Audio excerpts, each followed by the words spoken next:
রাজধানীর আইনশৃঙ্খলা বাহিনী সহ সব রকম খবর আপনাদের আমরা জানানোর চেষ্টা করছি। দর্শক, কমলাপুর রেল স্টেশন থেকে ঘরমুখী মানুষের খবর জানাতে এই মুহূর্তে যুক্ত হচ্ছেন হাসান আল মামুন। হাসান আল মামুন, এই মুহূর্তে কমলাপুর রেল স্টেশনের অবস্থা কীরকম?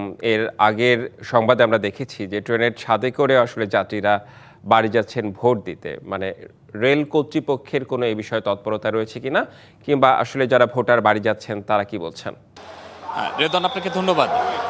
যেমনটি বলছিলেন যে এর আগেও কিন্তু জানিয়েছিলাম কমলাপুর রেলওয়ে স্টেশনে আগামী জাতীয় নির্বাচনকে ঘিরে যে মানুষের বাড়ি ফেরার যে চাপ, সেটি কিন্তু সকালের তুলনায় এখন অনেকটা বৃদ্ধি পেয়েছে এবং দেখতে পাচ্ছেন যে মানুষ কিন্তু মানে স্রোতের মতো মানুষ ঢুকছে কমলাপুর রেলওয়ে স্টেশনে এবং ভোট দেওয়ার যেই আকাঙ্ক্ষা তাদের মধ্যে রয়েছে যে কখন বাড়ি ফিরতে পারবেন তারা, সেই রকম একটা উদ্দীপনা নিয়েই তারা কিন্তু কমলাপুর রেলওয়ে স্টেশনে আসছেন এবং যারা সিট পাচ্ছেন না, যারা সিট কেউ টিকিট পাননি, তারা কিন্তু ট্রেনের যে ছাদ, সেই ছাদে ভ্রমণ করেও বাড়িতে ফেরার চেষ্টা করছেন। আমরা কমলাপুর রেলওয়ে স্টেশনের যিনি স্টেশন ম্যানেজার রয়েছেন সাজ্জাদুর রহমান, তার সাথে কথা বলেছিলাম।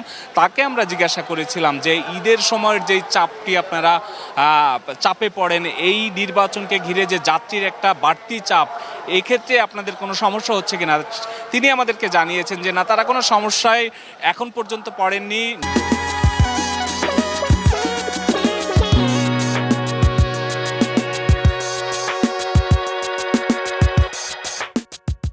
নির্দিষ্ট সময়ের মধ্যে বাংলাদেশের যে সব প্রান্তেই কমলাপুর রেলওয়ে স্টেশন থেকে ট্রেনগুলো ছেড়ে যাচ্ছে। আর আরেকটি বিষয় তাকে প্রশ্ন করেছিলাম যে ট্রেনের ছাদে যাওয়া ঝুঁকিপূর্ণ এবং ট্রেনের ছাদে যাওয়া তো আইনত দণ্ডনীয় অপরাধ, সেক্ষেত্রে তারা কোনো ব্যবস্থা নিয়েছে কিনা। তারা বলছেন যে যদিও যাওয়া দণ্ডনীয় অপরাধ, সেক্ষেত্রে তারা যে অন্য সময়ে যে ট্রেনের ছাদের যে চাপটা থাকে সেই তুলনায় এখন কম, আর মানুষকে যেহেতু বাড়ি ফিরতে হবে ভোটের জন্য, সেক্ষেত্রে তারা একটু ছাড় দিয়েছেন। আর আইন শৃঙ্খলা বাহিনীর ক্ষেত্রে বা নিরাপত্তার ক্ষেত্রেও কিন্তু তারা এখন পর্যন্ত কোনো সমস্যায় পড়েননি, সব কিছু ঠিকঠাক আছে এবং যাত্রীর চাপ কিন্তু সময়ের প্রেক্ষিতে আরও বাড়ছে। এই চাপ হয়তো আরও বাড়বে সন্ধ্যা নাগাদ, এমনটি তিনি জানিয়েছেন। তো কমলাপুর রেলওয়ে স্টেশন থেকে আমার কাছে এখন পর্যন্ত এতটুকুই ছিল সর্বশেষ। রেদওয়ান।